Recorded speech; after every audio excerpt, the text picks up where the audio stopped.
राम मंडळी, तुमच्या आमच्या अजून एक नवीन ब्लॉगमध्ये. मित्रांनो, आज मी आमच्या शेतामध्ये आलो आहे. आमच्या शेतामध्ये फ्लावर लागवड केलेली आहे.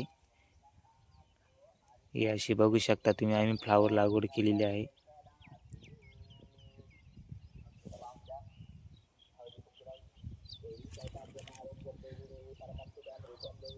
आम्ही फ्लावर लागवड अशी बहुधाव केलेली आहे. बघू शकता तुम्ही, हे असे आम्ही बेड पाडलेले आहे आणि बेडवर आम्ही ड्रीप पसरले आहे.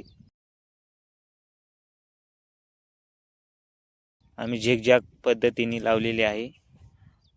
बघू शकता तुम्ही, अशी झिगझॅग पद्धत आणि फ्लावर लावलेले आहे. झिगझॅग पद्धतीचं कारण लावण्याचं, झिगझॅग पद्धतीने गड्डा मोठा झाल्यानंतर दाट होत नाही आणि रोग येत नाही आणि गड्डा निरोगी राहतो. आज आमचा फ्लावर लावून तिसरा दिवस आहे. बघू शकतात, फ्लावर अशी मस्त टवटवीत हिरवीगार झालेली आहे. बघू शकता तुम्ही, अशी मस्त लाईनीशीर फ्लावर लावलेली आहे.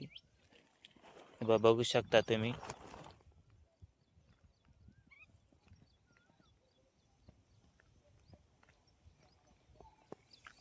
अशी हिरवीगार झालेली आहे. तिसरा दिवस आहे. बघू शकता तुम्ही, हे फ्लावर पीक 2 महिन्याचं आहे आणि त्याच्यासाठी आम्ही झिगझॅग पद्धत लावलेली आहे. या झिगझॅग पद्धतीने अशी दाट होत नाही.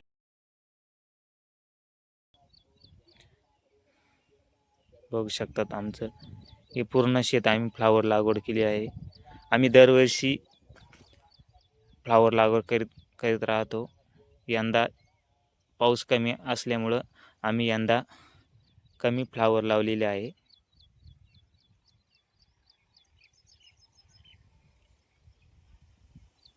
बघू शकता तुम्ही,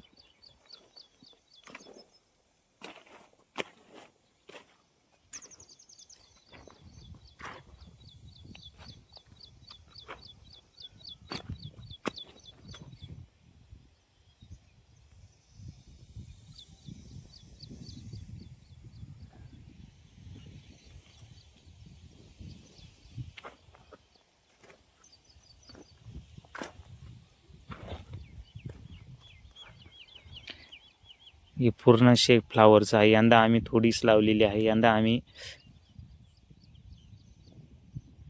1 एकरच केलेली आहे. दरवर्षी आमची 2 एकर राहते. यंदा पाणी कमी असल्यामुळे आम्ही कमी लावलेली आहे.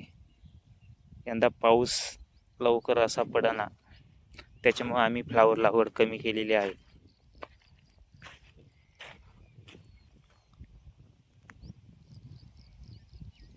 नवीन असेल तर आमच्या चॅनलला सबस्क्राईब करा आणि लाईक करा आणि शेअर करा. आणि धन्यवाद.